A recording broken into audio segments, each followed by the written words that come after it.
why do I run a course that's called Touch Typing for Academic Success and really encourage dyslexics, and maybe you've got dysgraphia or dyspraxia or anything that makes school more difficult? Why do I encourage people to go on this course? Because exams are harder for people that are dyslexic, and I'm going to try to show you why. This article explains in detail why the current exam system discriminates against dyslexic students.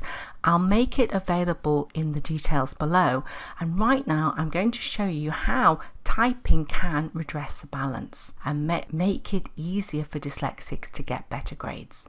To do well in exams, you have to read quickly, because everything is a test of speed as well as knowledge. So every exam has a finite period and you've got to read quickly. You've got to be able to recall information, and recalling information for some dyslexics is very hard because a lot of us have poor working memory. Now, in the real world, you don't have to recall lots of facts. You have your phone, you have your computer. So it's a bit of an unreal test. It's not the sort of thing you have to do in the real world.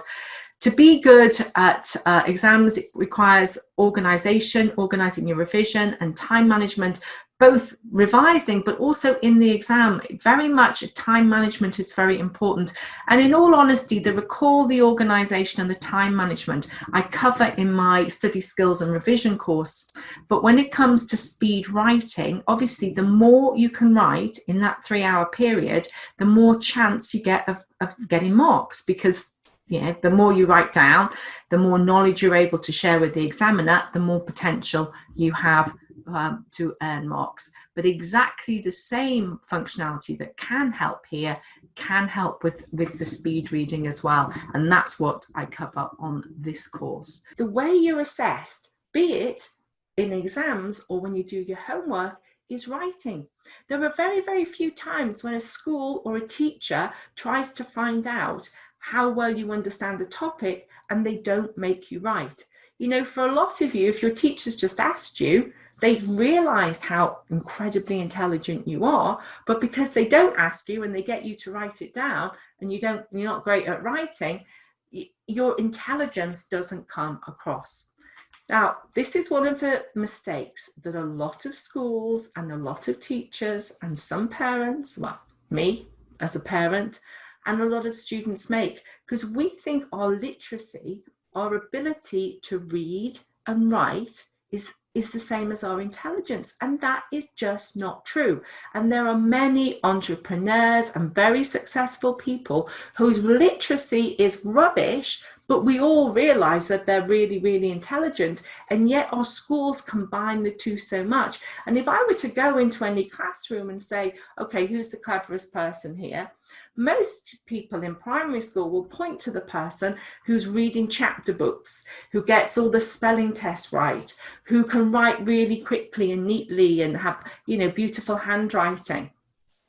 That isn't the most intelligent person. That's the person that's best at reading, spelling and writing. But it's not the same as intelligence. In the real world, people care about the content of what you write. Do you understand problems? Can you solve problems? Are you creative? Are you innovative? That's what people care about. Can you work well in a team? Sort of emotional intelligence. This is what is important, and that is not what's measured so much in school and in exams. And so a lot of dyslexics can think, well, I'm not very bright, when in actual fact they are really bright, they're just not very literate. And I really want us to try and move those two things apart and see them as two different things. There's literacy, reading and writing, and there's intelligence.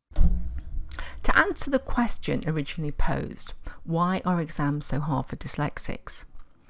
Exams at school don't only measure a student's aptitude for a subject because they rely on the student's ability to read, write and recall information quickly. These are skills that some students struggle with and therefore put them at a disadvantage.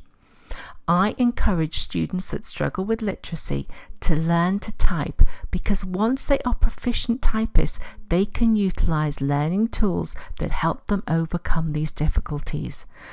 Then they can be assessed on their knowledge of a subject, not their literacy. In separate videos, I explain more about these learning tools.